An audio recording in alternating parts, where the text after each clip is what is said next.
podcast is part of the Sports Social Podcast Network. Thanks for choosing this free Anfield Index podcast. If you'd prefer to listen to this or any of our other shows without adverts, then now's the time to check out Anfield Index Pro. With AI Pro, you can supercharge your entire listening experience. You'll not only get all of our podcasts without the ads, but you'll have them far faster with our quick publish feature available exclusively for subscribers. AI Pro also puts you in the heart of our sound studio, with an option to listen to many of our shows live and interact with the podcasters in real time as the shows are recording. Upgrading couldn't be easier. AI Pro is available on all popular podcast platforms, and we have our own apps for Apple and Android. Just head on over to AnfieldIndexPro.com and get started today.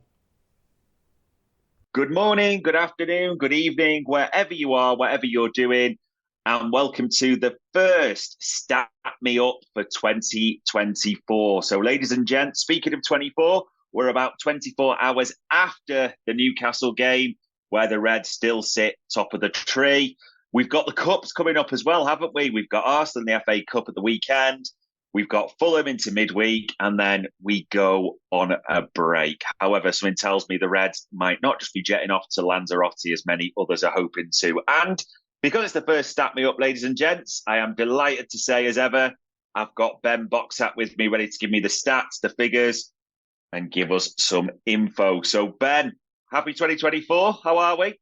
Yeah, happy 2024 to everyone as well. I'm all good. I think we can't really complain about how the 2024 has been so far for Liverpool. It was a pretty dominant performance, and I'm excited for what's to come. Yeah, absolutely. I mean, there's nowhere we can start apart from literally last night, wasn't it, at Anfield? A 4-2 victory. I mean, crazy to say or think now it was 0-0 at half-time. But Salah gets 2, misses a penalty. Gakpo gets 1, an interesting sort of scuffer, shall we say. And Curtis Jones gets a tap-in. It was great to see the Reds sort of get those tap-ins at the same time. I mean, there must be so many here, Ben, but from a stats perspective, what were the sort of the big positives from this one, would you say? I mean, I think obviously the one that was going viral on social media is the XG record. Yeah. And you set me the challenge ahead of this podcast to see whether Liverpool have ever come close to it. I can reveal they kind of have. I think they got a 5.87. Wow. which was up in the top 5 of all time in the Premier League. And that game was against Leeds United, a 6-0 victory in 2021, I think. Oh, no, 2022, I think. Yeah, so it wasn't last season, it was a season before. We've battered Leeds twice in quite recently. Obviously, last season it was 6-1. It wasn't that game. It was a 6-0 the season before that.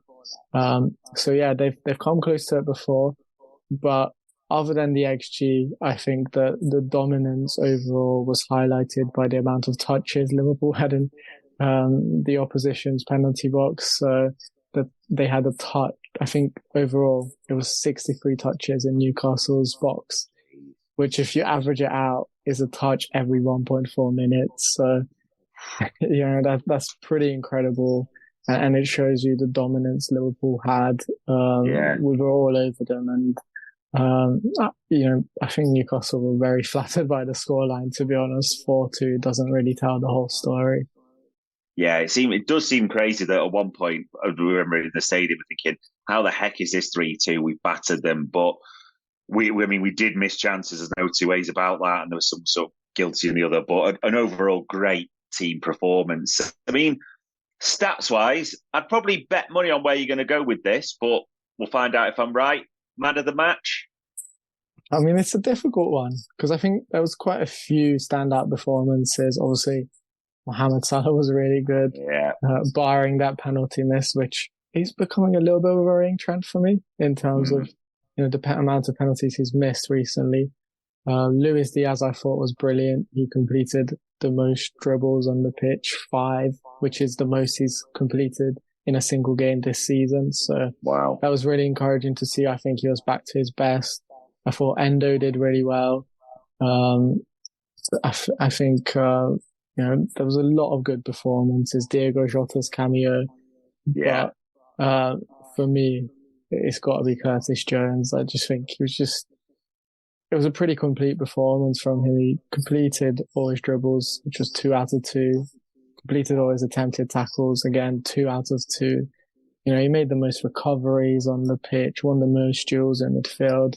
And on top of that, he scored a goal as well. And I think, yeah, for me, it was a complete performance from him. And I think, like you asked me ahead of this whether he's the first name on the team sheet. Yeah. I think he has to be at this point. I think at a certain stage in the season, probably would have been Dominic Szoboszlai in that midfield. He would have been the first name, but there's no denying he's kind of dropped off a little bit. Obviously, he's got a hamstring issue now as well to deal with. We'll see how that plays out. But for me, I think Jones is now ahead of him in the pecking order. Are you that person who has everything? The coolest merch and those must-have fan threads? Well, over at our Anfield Index shop, we've gone that extra mile when it comes to pimping up your Liverpool collection. From our popular range of bespoke design t-shirts, sweaters, hoodies and hats, to our signature edition mugs, prints and coasters, all provided with fast worldwide shipping. We have something for every red. We also stock official LFC merchandise and are licensed with the Premier League and UEFA to sell official iron-on shirt badges and sleeve patches. As a listener to this podcast, you can get 10% off everything with coupon code AIPRO10. Just head over to AnfieldIndex.shop or find us on Etsy by searching for Anfield Index. Yeah, I think that's fair. And I suppose because a lot of people will have it in their strongest midfielder that it's Jones on the left, Szoboszlai on the right, but there's no way anyone who dresses it up at the moment can't have Curtis Jones in that starting lineup. I mean, it just is. It's great the form he's in. And I know you tweeted about it at the same time, but that XG, 7.3, like you said, or around 7.3, and then 5.87. I mean, I know I didn't ask you this, but it just feels when you hear it, that's well above normal level for the Prem, isn't it? For what Liverpool generate when you sort of look at the stats, isn't it, realistically? Yeah, it was. I think in general, Liverpool generate between 3 to 4 XG. If on a good game, that is, that's the kind of games when Liverpool score 3 or 4 goals. So yeah, it was a big anomaly, but I think it just highlighted Liverpool's dominance. It was one-sided, really, apart from the rare occasions when Newcastle went forward and scored. And I think maybe the sort of goals were kind of led to a sort of lapse in concentration because Liverpool's defense didn't really have to do a lot in this game. And maybe that's why they came about. Maybe a bit of frustration played into it, with not being able to score as many as you would have liked at certain points in the game. But I think overall, Liverpool can be really satisfied with the underlying numbers. And if this is how, you start 24 and, you start the year, how you're meant to go on. And if this is how Liverpool go on, then it's going to be a really exciting year for all of us. Yeah, 100%. People talk about it as the statement performance, didn't they? And like you said, even Newcastle, it's still strange to think how they scored 2 goals, but they did, strangely. Now, this week, Ben, it's the start of almost the cup weeks, isn't it? It's the sort of Arsenal on the Sunday, which leads into Fulham before we hit that nice little break, which probably isn't the worst thing for Liverpool at this time, especially with Salah away. I mean, Arsenal away in the FA Cup third round, you probably couldn't have got a worse draw, in all honesty, for what you're looking for realistically. Hit us with some big FA Cup stats around the third round or even Arsenal. Is there anything that you can sort of give us reassurance on, or are we looking at not the best reading, shall we say? What we talking? I mean, on a positive note, I think the last time Liverpool didn't get past this stage of the competition was in 2018-19, which was a while ago now. And obviously that season Liverpool did all right in terms of winning a few trophies, particularly the Champions League. So, no complaints there. Got very close to the Premier League as well. Yeah. So that was a good year for Liverpool, even though it sort of started with disappointment, crashing out of the third round of the FA Cup. But more specifically, when it comes to Arsenal, Liverpool's record is not great in the FA Cup. the last time Liverpool played Arsenal was in 2014 in February, almost 10 years ago, pretty much. Yeah. At that game, Alex Oxlade-Chamberlain actually scored and he got the assist Wow. for Arsenal, of course, not for Liverpool. Wow. Arsenal won 2-1, so with his 2 goal contributions. And interestingly, Mikel Arteta was also in the pitch for Arsenal. No way. So, he's got experience as a player of beating Liverpool in this competition. We'll see if he'll get that experience as a manager as well. But yeah, in terms of Liverpool's recent record against Arsenal in this competition, again, it's not very promising. The last time Liverpool beat Arsenal in the FA Cup was in 2001. And they've only played 2 games between 2014 and 2001, apart from those 2 games. So overall, the last 4 Liverpool have lost 3 and 1-1. But anything can happen. So I wouldn't take too much from that, although it is quite interesting how Arsenal seem to have a sort of superior. I can't say it now, but seem to have a sort of advantage over Liverpool in this competition in recent history anyway. Definitely. Yeah. Superiority. No 2 ways about it. It's that. And 2001, I might be making this up, but that's probably the Owen final, wasn't it, as well, where Michael Owen scored that double in the sort of yellow and blue kit. So, God, all that way back. I mean, Michael Owen was quite young at the time, and naturally the things that people are going to suspect, and it could be right, could be wrong, around this tie coming up with Arsenal is, will we send the kids largely in the second string? I mean, is your gut telling you with the Carabao coming up and that being a semi-final and the nature of that, Fulham at home, do you think it will be the sort of quite a few kids on show or a younger lineup, shall we say? Yeah, I'm expecting that. I think you got to rest a few players. I think it'll be a mixture of sort of senior players and a few academy players. It's Arsenal, so you still are going to put out a few of those senior players as well. I think it will depend on Jurgen Klopp. Obviously, we'll get feedback from the fitness team, who's at most risk of an injury. They'll probably not play that game and they'll be safe for the Carabao Cup game. But whoever's at the least risk, I think, will still play this game because I think Klopp will still want to get a result over Arsenal. But certainly, I think the priority will be the League Cup game midweek after that. Just because it's a home game, it's the first leg in the semi-final.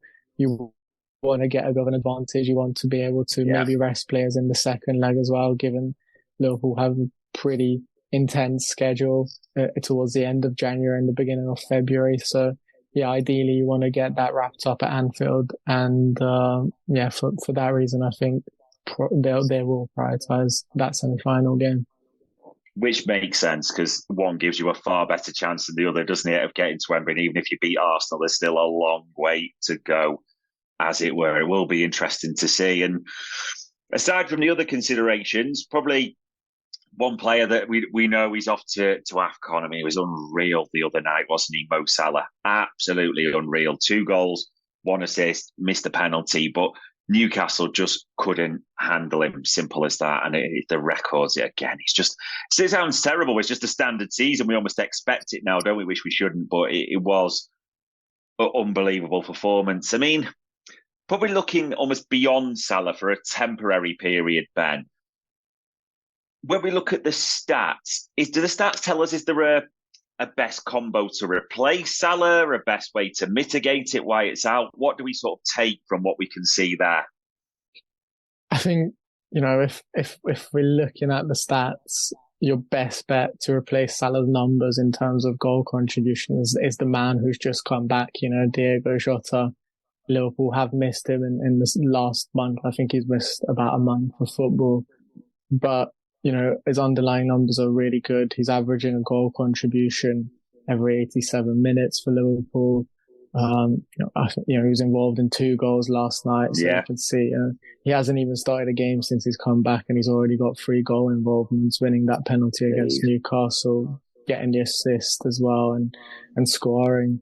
So, that's probably the best bet in terms of, the goal contributions. He's also got the best goal conversion rate for Liverpool, better than Salah marginally. I think there's only a point percentage in terms of who's got the better goal conversion rate. But yeah, overall, I think, Jota's come back. Jota's comeback is very timely for Liverpool, just as Salah is about to go. He'll definitely be able to minimize his impact. And then on top of that, you're just kind of praying for Darwin Núñez to finally, get his underlying numbers in tune with his actual output. And if he can do that, then Liverpool won't be complaining. I think it's encouraging to see Diaz back to his best. No goal involvements yesterday, but his overall performance was good. Very unlucky, I think, with the goal. It was very marginal in terms of the offside decision. It was the correct decision, but still unfortunate. And obviously, Cody Gakpo getting a bit of form as well, which is encouraging.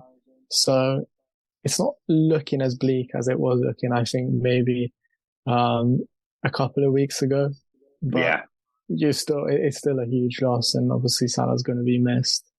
I don't need a VPN. I've got nothing to hide. This is what I used to tell myself before I hooked up with LibertyShield.com. Not only is my home internet now fully encrypted, but I can now access all the websites I want, whenever I want, and do so from absolutely anywhere. As a Liverpool fan, I love to know I can now watch every match, regardless of whether it's on UK TV or not. My Liberty Shield VPN makes sure nothing is blocked and guarantees me super fast streaming speed throughout that match. You can get connected right now with their software package, which includes a 48-hour no-obligation free trial and instant access to their apps for Apple, Android, Fire TV, PC, Mac and Android TV. Or go a step further like I have and get one of their pre-configured VPN routers. These small but powerful devices allow you to easily connect every device in your home to VPN, making it the perfect solution for smart TVs, Mag boxes and games consoles. Visit LibertyShield.com today and use coupon code AIVPN25 to get 25% off at checkout. Yeah, they did. Either way, we need those all those boys realistically to step up. And like you say, with Darwin, conversion would be great because it felt like his XG was about 27 alone last night, realistically. So yeah, let's hope for that one. And then the other takeaway, I mean, Joe Gomez, it doesn't matter where we put him. He just seems to excel at the moment. There's no two ways about that. I mean, is there any, like, I say stats, but is there any player, like, when you look at Liverpool history that we've had, or even recently, that can play that centre-back, left-back and right-back to such an accomplished level? Sorry, because no one's springing to my mind at all, but you might well be telling me different here. No, you set me this challenge and I couldn't really think of anyone. I think maybe Jamie Carragher, but I don't know if he was that competent in the fullback positions. Maybe when in his younger years.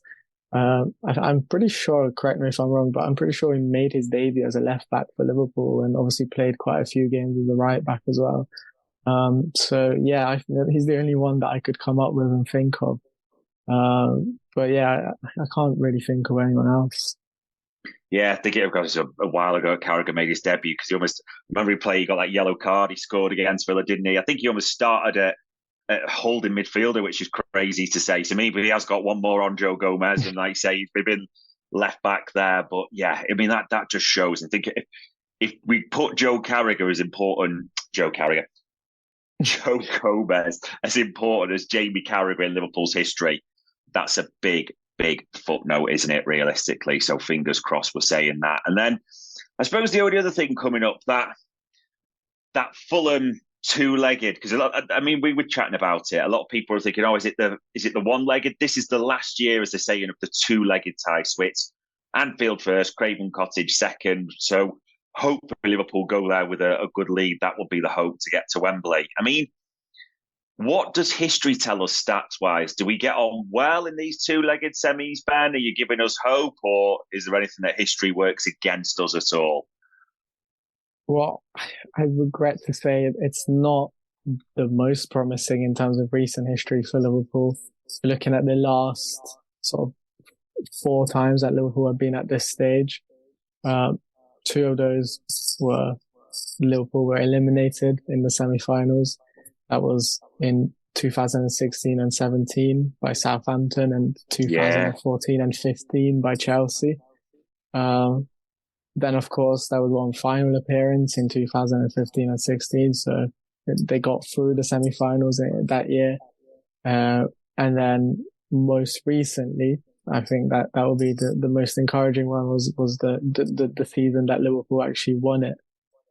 Get into the final and winning against Chelsea. So yeah, I think overall, out of 4 semi-finals, 1 victory is maybe not the best, but it was the most recent one. So there is some optimism. And, if we're looking at who is left at this stage of the competition, Liverpool have to be the favourites. And I think that's probably another reason why they will take it seriously and they will want to start the year on a high and get a trophy, because we saw how inspiring that can be for the players and how it can sort of be a catalyst for more success and, sort of drive them towards glory almost. And I think the League Cup is a good opportunity to do that. And I think, even if, other season hasn't been successful, but on the Young Cup, I think Liverpool can make this a sort of habit almost again. Yeah, absolutely. Would be a great start and a springboard, hopefully, I'd say, for something else, maybe something bigger. I mean, we talked about it a short while ago that we do think it'll be the strongest lineup, which is naturally going to bring questions about who starts in probably the midfield more than anything and the attacking wise. Who do you think will get the nod, shall we say, if it is the strongest lineup for that one? Well, I think, Jones, as we said, he's probably the first name on the team sheet. I think this could be an interesting game for Harvey Elliott, potentially starting on the right wing. It is his former club. It's where he started out. So, there'll be an added incentive for him to do well. I think it could be one of the first games that Diogo Jota starts as well. I don't know if he's going to be used against Arsenal.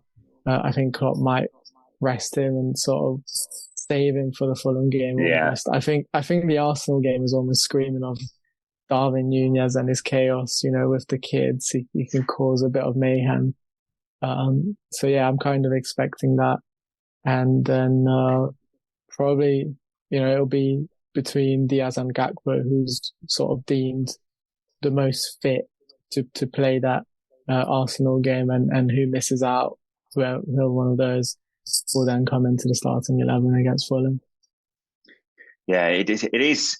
I suppose it is tough to predict. And the one thing you kind of alluded to earlier, we're still waiting for an update on Dominic Szoboszlai. He was supposed to have his scan today, wasn't it? So it's difficult to say who's definitely going to be available for that Arsenal game, which will probably then have the knock-on to the Fulham game. But we should find out in the near future. And the only final thing really to say for this one, because we do want to touch base with you guys in 2024, because there is a lot going on, is in the next coming week or so, me and Ben will be putting together a transfer window special, because naturally, I know all of you look out for Ben's tweets and information as I do about players that Liverpool are linked with, the stats, what brings them to it, who could fit in certain positions. And we'll all have our various opinions, won't it? Whether you want a left back, a centre back, a hybrid, a number 6, a new attack, whatever you want type of thing.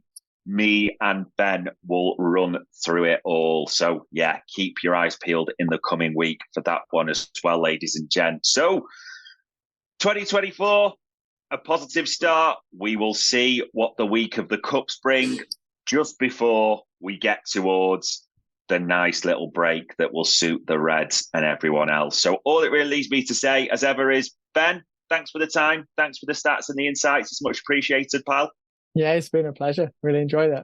Good stuff. And ladies and gents, for the first time in 2024, that was Stat Me Up of Media Matters at Anfield Index. We hope you enjoyed listening to this Anfield Index show. Please be sure to subscribe to our channel so future podcasts find their way to your device automatically. There's nothing quite like fan engagement, and we'd love to know what you think of anything discussed on this show. The best way to get in touch is over on our free Discord community, where both podcasters and listeners debate the hottest LFC topics 24/7. Sign up free now at AnfieldIndex.com/Discord. You won't regret it. You can also follow us on Twitter at Anfield Index and find us on Facebook by searching for Anfield Index. Oh, and before you go, we'd love it if you could leave us a 5-star review on your favourite podcast app. It only takes a couple of seconds, and it means the world to the people who create these free shows.